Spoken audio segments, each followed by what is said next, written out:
In this video, I'll be discussing Email Template Builder at a very high level, just breaking down the different components that go into making a template. So that way when you're watching videos down the line or listening to a webinar, you know what we're referring to.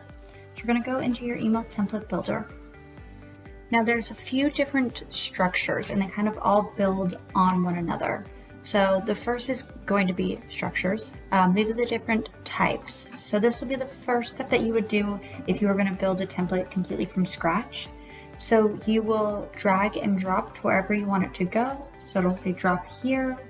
And then once you have the structure that you want, you can put one that has 4 different categories or 4 different blocks. So now that you've done your structure, the next step is blocks.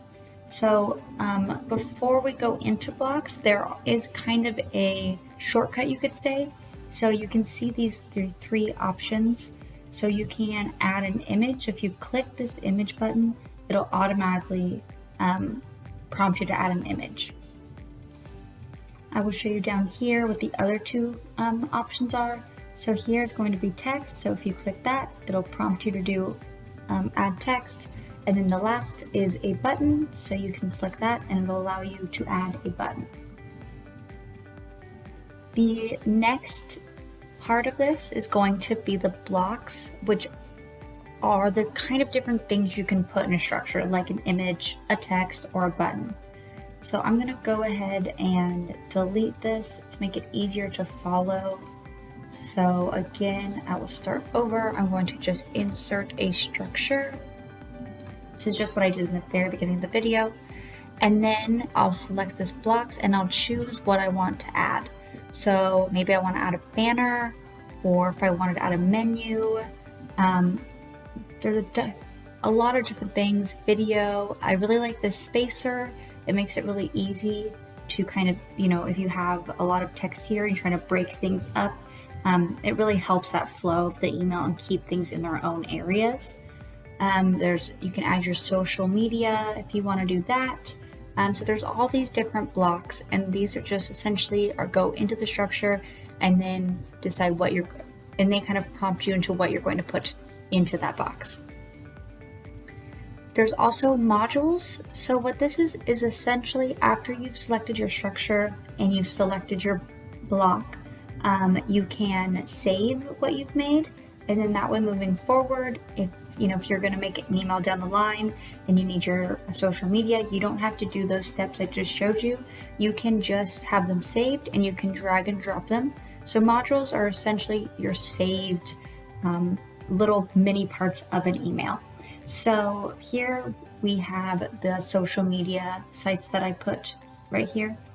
What you'll do is you will click on these 3, the light blue dots, not the gray dots. And then you will see this little button right here, and you will select Save as Module. And then I will put the name as Learning Modules.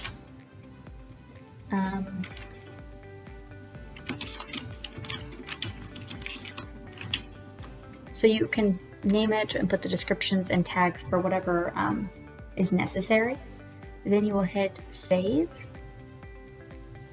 And then you can see here, learning modules. So let's say this email was completely blank right here and we wanted to add our social media.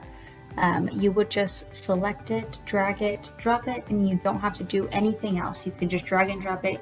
You've already built it and you've already saved it. It's similar to kind of like when you build your email signature and then every time you send an email, it's pre-made for you. It's similar to that. There's also this appearance part. So we go into detail about all this in other videos, but just so you know, it's here. A lot of it's very self-explanatory. You can move things, make them bigger, make them smaller. The stripes is going to be this outside area. So, you can make the outer area pink. So that's what the stripe is. But these are kind of smaller parts. But the biggest takeaway is that there are structures, blocks, and modules. And to know that first you use your structures and then you use your blocks and then you save those 2 to become a module.